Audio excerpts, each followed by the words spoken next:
नमस्कार, मैं डॉक्टर रोज़ी शाह। अपनी लास्ट क्लास में मैंने आपको एंटोनियो ग्राम्शी के आधिपत्य का सिद्धांत बताया था।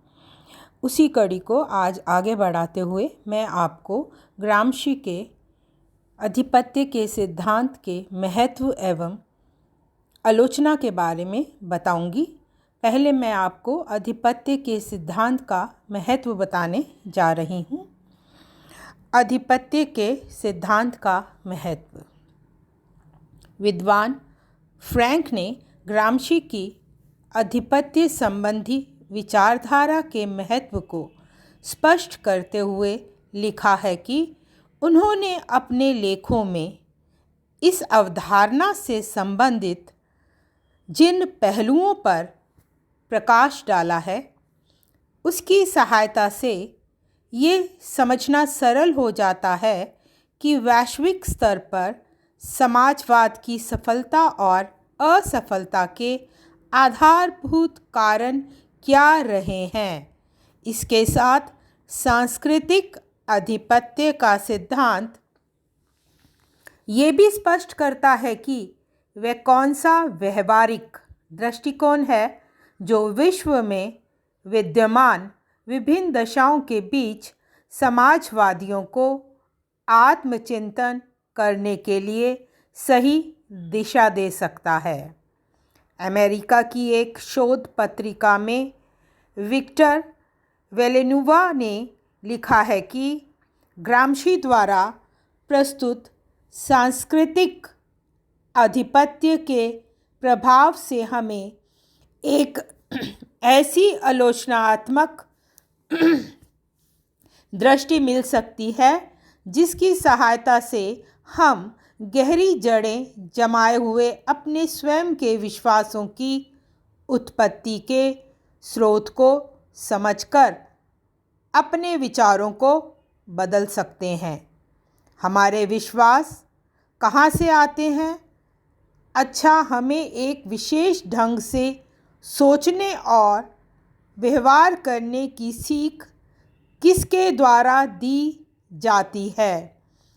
अपने दमन के विभिन्न तरीकों जैसे अवैध उत्पीड़न, नियंत्रण की प्रणाली, झूठी अफवाह, अभिव्यक्ति की स्वतंत्रता पर अप्रत्यक्ष प्रतिबंध, आर्थिक शोषण तथा अकारण कारावास के बाद भी हम चुप क्यों रहते हैं आदि ऐसे प्रश्न हैं जिनके कारणों को ग्राम्शी द्वारा प्रस्तुत आधिपत्य की अवधारणा की सहायता से सरलतापूर्वक समझा जा सकता है।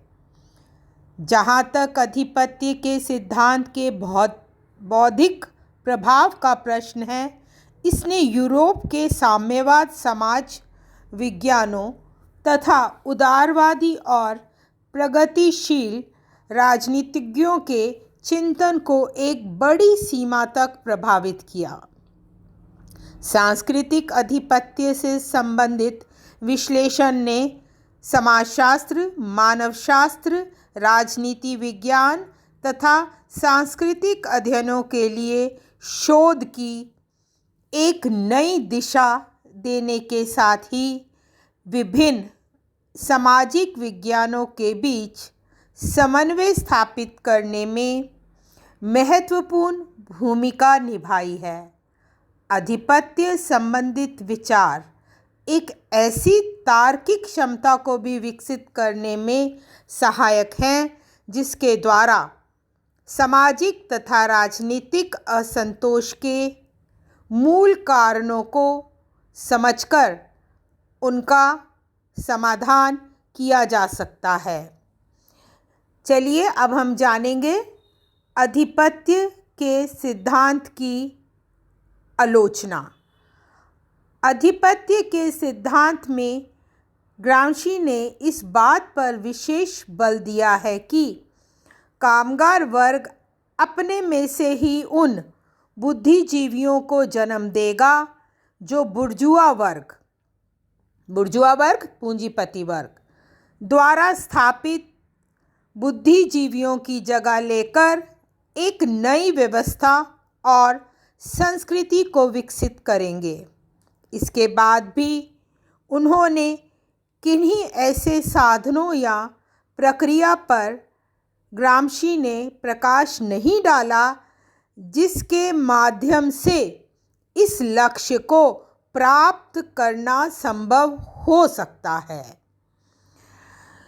एक समाजवादी के रूप में भी ग्रामशी की प्रतिष्ठा विवादपूर्ण रही।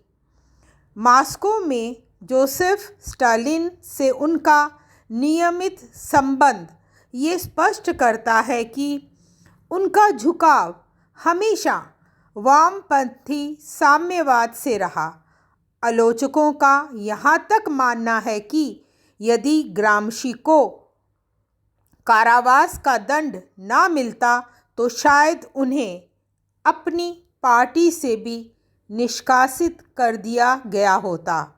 इस दशा में उनके विचारों को समाजवाद से पूरी तरह संगत नहीं कहा जा सकता। ग्रामशी द्वारा आधिपत्य की प्रकृति को स्पष्ट करने के लिए बौद्धिक स्तर पर राजनीति के जिस स्वरूप को स्पष्ट किया गया है वह इतिहास को उसके एक विचित्र रूप में प्रस्तुत करने का प्रयत्न करता है। ग्रामशी को कभी भी एक शिक्षाविद के रूप में नहीं देखा गया तथा उनकी बौद्धिकता केवल इटली की राजनीतिक संस्कृति और इतिहास तक ही सीमित रही। इस दशा में आधिपत्य के सिद्धांत को सार्वभौमिक मान्यता संदेहपूर्ण हो जाती है। ग्रामशी ने विचारों के माध्यम से शक्ति के लिए होने वाले संघर्ष का विचार प्रस्तुत किया है जो कि पश्चिमी संस्कृति की उस राजनीतिक और आर्थिक संरचना के लिए उपयुक्त नहीं है जो वर्तमान दशाओं में उदारवादी तथा खुली प्रकृति की है। Thank you.